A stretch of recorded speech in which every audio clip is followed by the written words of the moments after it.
नमस्कार दोस्तों। अगर बात करें क्षत्रियों की तो उन्हें दो भागों में बांटा जाता है, एक सूर्यवंशी और एक चंद्रवंशी। यानी कि वो लोग जिनके पूर्वज सूर्यवंशी थे और दूसरे वो लोग जिनके पूर्वज चंद्रवंशी थे। अगर बात करें सूर्यवंशी की तो आपने बहुत बार सुना होगा कि भगवान श्री राम एक सूर्यवंशी या एक शिवाकुवंशी थे।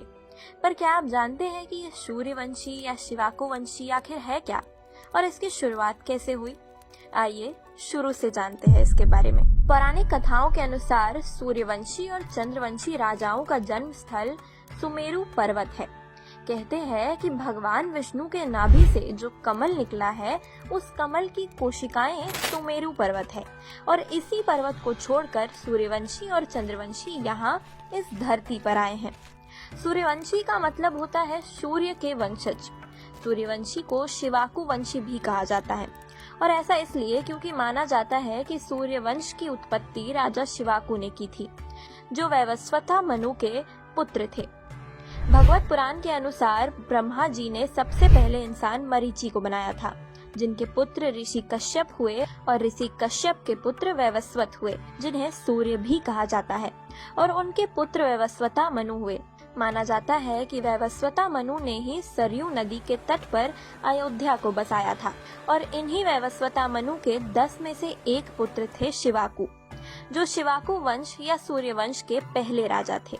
आपको बता दें कि 10 पुत्रों के अलावा वैवस्वता मनु की एक पुत्री भी थी, जिनका नाम इला था, जिसका विवाह चंद्रदेव के बेटे बुद्ध से हुआ था, जिससे पुरुरवास का जन्म हुआ, जो कि चंद्रवंश के पहले राजा बने।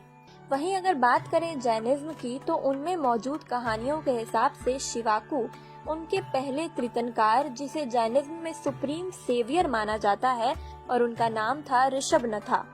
रामायण की कथाओं के अनुसार शिवाकु ने कोशाला राज्य, जो कि एंशिएंट इंडिया का भी पार्ट रह चुका है, वहां राज किया था और कहा जाता है कि उन्होंने अयोध्या को कोशाला राज्य की राजधानी बनाया था।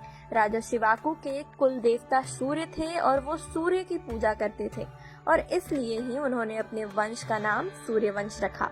ऐसे तो इस वंश में कुल 122 सम्राट और राजा हुए, पर इनमें से कुछ सबसे प्रसिद्ध राजा हुए, जिनका नाम है राजा सागर, जो राजा बेहुका के पुत्र थे, जिनके अश्वमेध यज्ञ के कारण उनके 7001 पुत्रों को भस्म होना पड़ा था।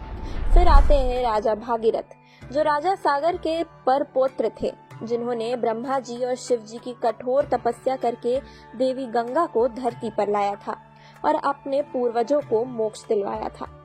फिर आते हैं राजा रघु, जिन्होंने सूर्यवंश को गंगा, उत्कला, कलिंगा, हुंस, पर्सियंस और प्रयाग ज्योतिषा तक फैलाया था। इनके पराक्रम और गौरव के कारण ही आगे चलकर इस वंश का नाम रघुवंश भी पड़ा था। फिर आते हैं राजा दशरथ, जिन्हें स्वयंभू मनु का अवतार भी माना जाता है और जिनके करवाए गए यज्ञ के कारण श्री राम, लक्ष्मण, भरत और शत्रुघ्न का जन्म हुआ था। और फिर आते हैं श्री राम, जो कि विष्णु जी के 7वें अवतार थे, जिन्होंने रावण का अंत करा था। हालांकि इनके बाद भी सूर्यवंश में कई सम्राट हुए, पर धीरे धीरे सूर्यवंश का पतन होना शुरू हो गया।